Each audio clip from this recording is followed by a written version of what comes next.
Talents, good job sa inyo. Palakpakan po natin ang ating mga talents ngayon. Grabe. And of course, congratulations sa ating coaches. Sa ating coaches for making them shine tonight. At syempre, salamat din sa ating musical director, Sir Mark Lopez, and the band for such wonderful arrangements magmula pa po nung blind auditions. Maraming salamat sa inyo. Kaya eto na.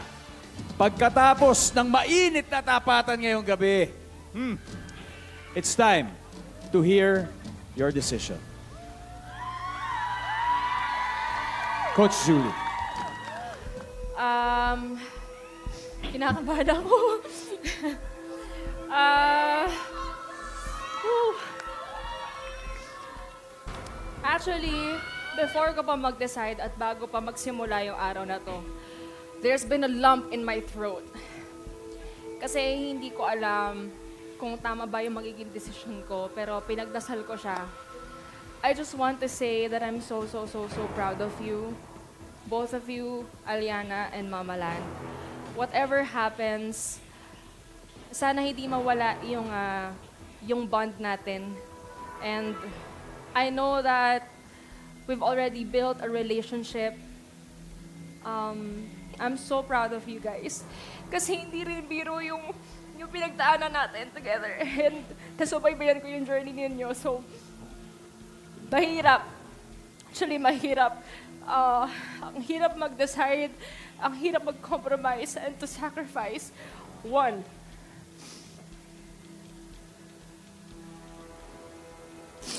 Whoever proceeds will continue, and I will continue to guide you.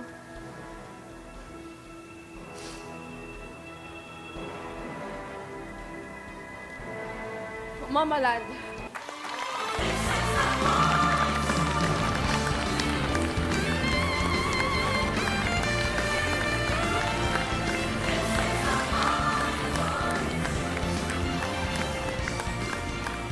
Palakpakan natin ang Aliana Trio.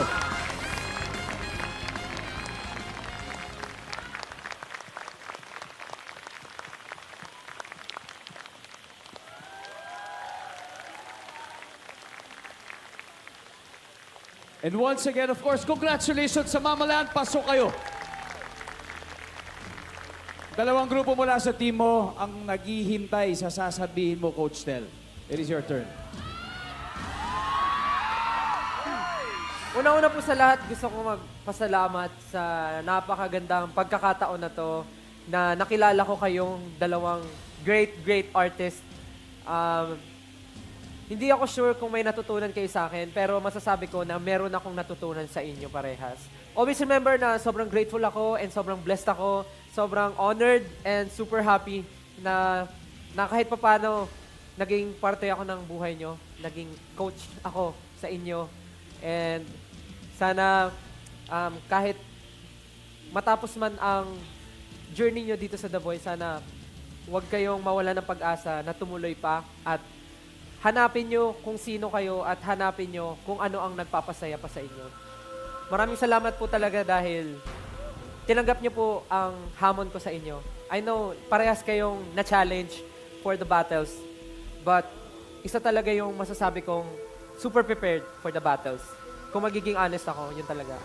At ang pipiliin kong team na makakasama ko for the next round ay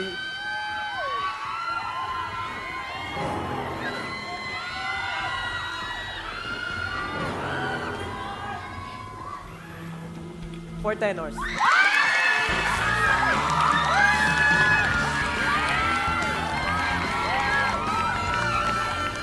Pagkatapos ng unang gabi ng battle round, dalawang grupo na ang pasok sa semifinals.